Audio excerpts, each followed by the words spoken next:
Oi, gente, voltei. Eu disse que eu viria aqui falar um pouquinho com vocês sempre sobre algum tema que eu achasse relevante dentro do direito e sempre tentando seguir a ordem do que está acontecendo no meu Instagram para vocês sempre acompanharem o mesmo tema. Essa semana eu trouxe para vocês um tema no Instagram sobre reintegração de posse e aí eu resolvi vir falar aqui um pouquinho com vocês no YouTube também sobre reintegração de posse. Só que antes da gente entrar nessa ação específica de reintegração de posse, a gente precisa entender a base dessa ação, tá? A gente precisa entender a diferença entre posse e propriedade e a diferença entre as ações petitórias e possessórias, tá? Primeiro de tudo, posse e propriedade. Eu vou trazer aqui primeiro a definição de propriedade. Eu vou tirar esse óculos porque tá dando retorno, né? Tipo assim, a imagem não tá ficando muito legal. Tá, agora eu acho que vai ficar melhor, vocês vão conseguir me ver sem ver o reflexo. Vamos falar de propriedade. Propriedade, ela acontece quando a pessoa ela tem requisitos internos e externos, tá? Em relação a determinado bem. Os requisitos internos, que a gente chama, são os chamados a possibilidade dessa pessoa usar, gozar e dispor do bem, tá? Então são seus requisitos internos. Os requisitos externos, aí a gente já trata como externo porque tem relação com o terceiro, é a possibilidade de reivindicar esse bem. Ou seja, quando um terceiro está envolvido nessa relação, o proprietário ele vai poder reivindicar esse bem. Quando a gente passa para o possuidor, muito provavelmente 90% dos possuidores, você vai olhar e vai achar que ele é dono, mas na realidade ele não é. Ali, naquela propriedade, ele só tem o direito de usar e dispor do bem. Os outros requisitos que a gente citou, como sendo os bases da propriedade, ele não tem. Então essa é a diferença quando a gente fala de um possuidor e de um proprietário. O proprietário, ele tem 4 requisitos, 3 são internos, implícitos, e o quarto é externo: usar, gozar, dispor, reivindicar, tá? Esse externo envolve um terceiro, envolve uma outra pessoa, por isso que a gente chama de externo, e no caso do possuidor, ele só vai ter 2 dessas características, que é usar e gozar. Superado isso, a gente fala assim: então existem as ações possessórias e as ações petitórias. As ações possessórias, como o próprio nome já diz, ela trata da posse, tá? Quais são as ações possessórias? As ações possessórias são a reintegração de posse, que com certeza é o que você mais ouve falar, a manutenção de posse e o interdito proibitório. A reintegração de posse, que é o que a gente vai falar aqui, ela trata do caso em que há esbulho da propriedade. O que é um esbulho? O esbulho é quando alguém exerce alguma força e te impossibilita de exercer a posse sobre o bem, tá? Então é como se você fosse retirado da posse daquele bem por uma ação contundente de alguém, alguma ação que faça com que você perca a posse. A gente tem a manutenção de posse. A manutenção, ela acontece quando há uma turbação dessa posse. Quando há alguma força que seja contrária a essa posse, que dificulta a sua posse, mas não impossibilita a sua posse. Então você entra com uma ação de manutenção de posse para permanecer naquela posse. E o interdito proibitório, que na verdade é uma ameaça de esbulho ou turbação. Quando você tem uma ameaça e quer que essa ameaça cesse, você entra com o interdito proibitório. A gente vai falar especificamente da reintegração de posse. A reintegração de posse, ela está prevista no Código de Processo Civil, dos artigos 560 ao 565. Esses artigos, eles são bem claros, tá? E eles definem muito bem, direitinho, assim, o caminhar da ação de reintegração de posse e o que você, como pessoa que almeja a reintegração, deve agir. Eu peguei aqui o famoso vade-mecum pra gente acompanhar aqui os artigos que eu vou ler pra você, pra gente conseguir comentar esses artigos, tá? Pra ficar mais fácil. O artigo 560 diz assim: o possuidor tem direito a ser mantido na posse em caso de turbação e reintegrado em caso de esbulho. Que foi o que eu falei para vocês. Manutenção de posse acontece quando há uma turbação, reintegração quando há um esbulho e o interdito quando há uma ameaça de uma dessas duas coisas. 561. Incumbe ao autor provar. Gente, isso aqui é muito importante, tá? Você que quer ser reintegrado na posse de determinado bem, tem que provar esses incisos todos aqui desse artigo. Não é uma ação fácil, exatamente por isso a dilação probatória é super importante, tá? Então, assim, você tem que se preocupar bastante com isso. O artigo 561 diz: incumbe ao autor provar 1. A sua posse. 2. A turbação ou o esbulho praticado pelo réu. 3. A data da turbação ou do esbulho. E o 4. A continuação da posse, embora turbada na ação de manutenção, ou a perda da posse na ação de reintegração. Então, o que a gente tem que trazer aqui como importante? Você tem que comprovar que você tinha a posse, tá? Você tem que comprovar que a pessoa que está agora na posse do imóvel esbulhou esse imóvel, tá? Você tem que comprovar a data em que você perdeu a posse, a data que a outra pessoa foi lá, espulhou e ficou na posse do bem. E ainda, tá?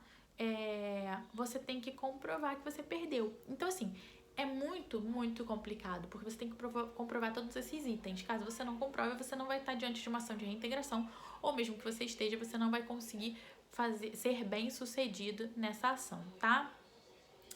Aí é o 562. Estando a petição inicial devidamente instruída, o juiz definirá, sem ouvir o réu, a expedição do mandado liminar de manutenção ou de reintegração. Caso contrário, determinará que o autor justifique previamente o alegado, citando-se o réu para comparecer à audiência que for designada. Parágrafo único. Contra as pessoas jurídicas de direito público não será deferida a manutenção ou a reintegração liminar sem prévia audiência dos respectivos representantes judiciais. Então é como se o poder público, né, quando ele está em um bem, ele tivesse essa defesa prévia, né? Ele tem necessidade de ser ouvido, porque a gente já parte do princípio que ele tem fé pública, então assim ele deve estar correto. Então não seria justo que deferisse uma liminar contra alguém, alguma entidade pública.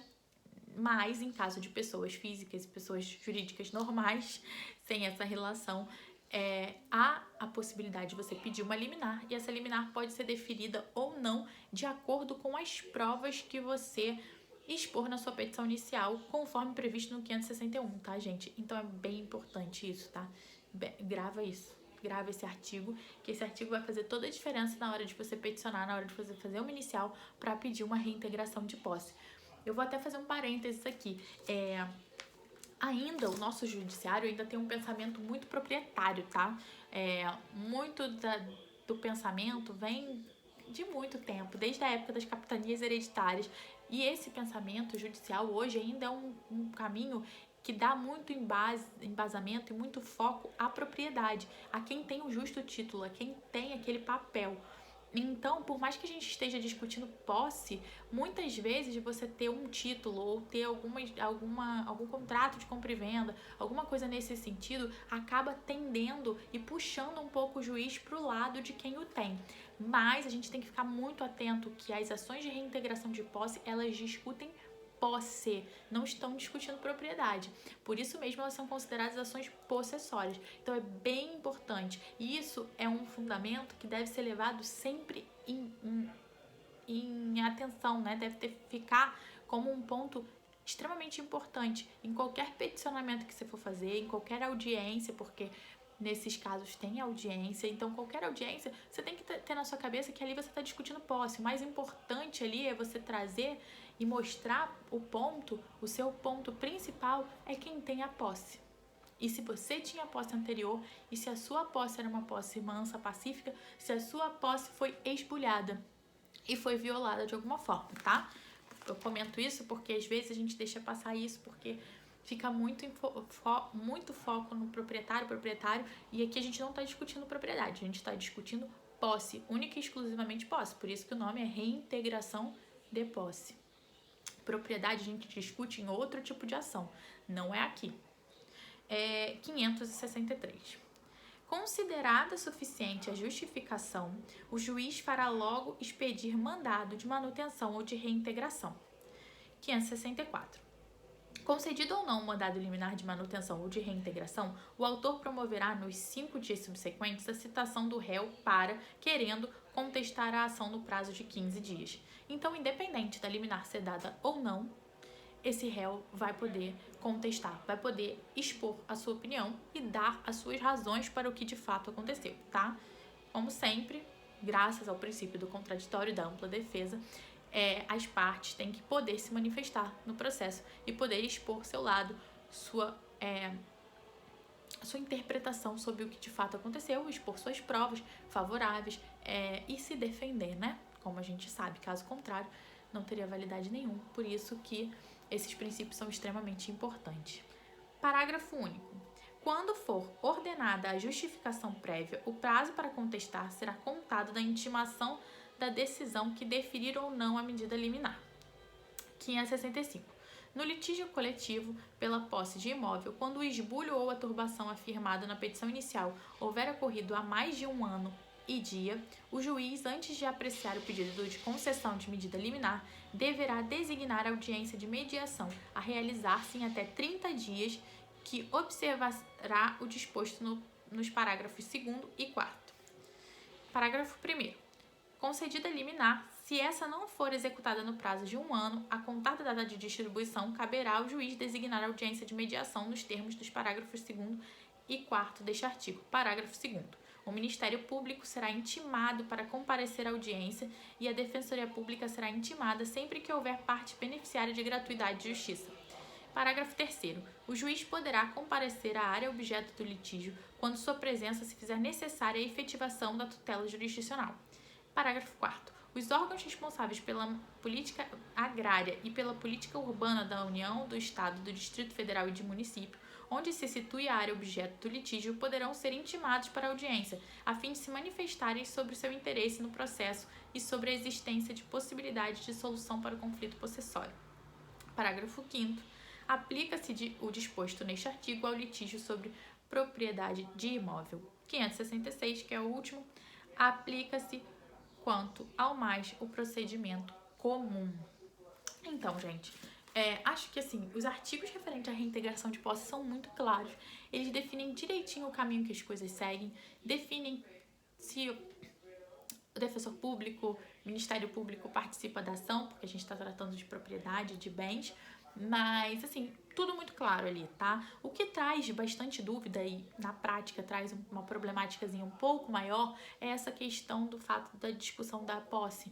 A gente ainda vive num pensamento muito proprietário, pró-latifundiário, pró-dono de terras. Então, assim, discutir a posse ainda é algo que deixa as coisas meio conturbadas. Mas, se você tiver provas robustas e contundentes para ingressar com uma ação de reintegração de posse, vale sim entrar. Existe a possibilidade de ser deferida uma liminar.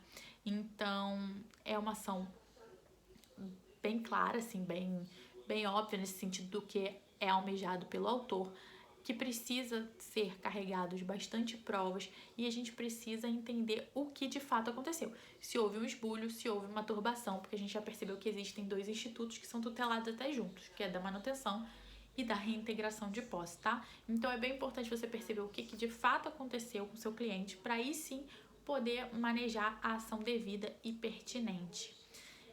Outra coisa que eu acho assim, que pode ser citada é que a audiência de instrução e julgamento numa ação de reintegração de posse é uma audiência super importante, tá? É uma audiência que você precisa ter bem claro na sua mente o porquê que o seu cliente merece a posse, porquê que aquela posse é dele, como é que foi praticado o esbulho, se tem oitiva de testemunha, fazer as perguntas certas em relação a isso, direcionar bem o que vai acontecer ali. Eu gosto muito dessa ação, é uma ação complexa, mas uma ação que é bem legal. A gente tratar de posse é bem legal.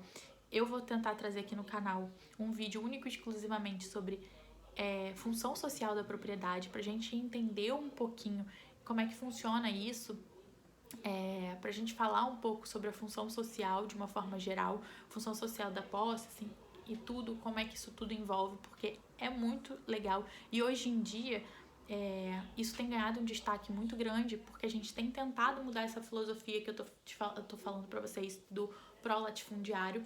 Então, é muito importante a gente trazer e entender mais ou menos como funciona a função social, que hoje em dia a gente vê a função social em tudo, né? Função social da propriedade, função social do contrato. A função social tá embasando o direito, então a gente precisa entender isso um pouquinho melhor. Mas sobre reintegração, é isso que eu tenho para falar para vocês um pouquinho. Não esqueçam que é do artigo 560 ao 565. Deem uma lidinha no Código de Processo, porque ele é bem claro nesse tipo de ação. E caso vocês tenham alguma dúvida, vocês podem vir perguntar sem problema nenhum nos comentários ou até mesmo no meu Instagram, que é o @JessicaTaveira. E aí a gente conversa um pouquinho melhor, tá? Tchauzinho!